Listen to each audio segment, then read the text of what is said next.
2024 ബോളിവുഡിലെ ഏറ്റവും വലിയ പരാജയ ചിത്രമായി മാറിയിരിക്കുകയാണ് വരുൺ ധവാനും കീർത്തി സുരേഷിന്റെയും ചിത്രം ബേബി ജോൺ. ആറ്റ്ലിയുടെ 2016 സൂപ്പർ ഹിറ്റ് തമിഴ് ചിത്രം തെരയുടെ ഹിന്ദി റീമേക്കാണ് ബേബി ജോൺ.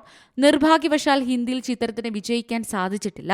ഹിന്ദിയിൽ കലേസ് ആണ് ചിത്രം സംവിധാനം ചെയ്തത്. ഉത്സവ റിലീസാണെങ്കിലും ബോക്സ് ഓഫീസിൽ ചിത്രം തീർത്തും നിരാശാജനകമാണ്. ചിത്രം ഇന്ത്യയിൽ ഏകദേശം 2.15 കോടി രൂപ നേടി.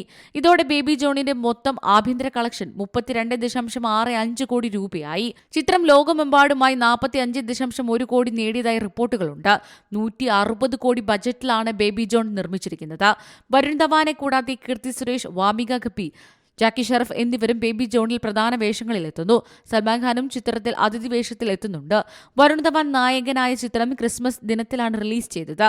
ബേബി ജോൺ നിർമ്മിച്ചിരിക്കുന്നത് ആറ്റ്ലിയും ഭാര്യ പ്രിയയും ചേർന്നാണ്. വരും ദിവസങ്ങളിലും ബേബി ജോൺ ഇതേ വേഗത നിലനിർത്തിയാൽ ചിത്രം 60 കോടി രൂപ മാത്രമേ കളക്ഷൻ നേടൂവെന്നാണ് റിപ്പോർട്ടുകൾ പറയുന്നത്. ഇതുമൂലം നിർമ്മാതാക്കൾക്ക് 100 കോടി രൂപയുടെ നഷ്ടമുണ്ടാകും. Entertainment desk, Zee Malayalam news. പുതിയ വാർത്തകളും വിശേഷങ്ങളും ഇനി വിരൽ തുമ്പിൽ. എല്ലാ ഡിജിറ്റൽ പ്ലാറ്റ്ഫോമുകളിലും ഇപ്പോൾ സീ മലയാളം ന്യൂസ് ലഭ്യം.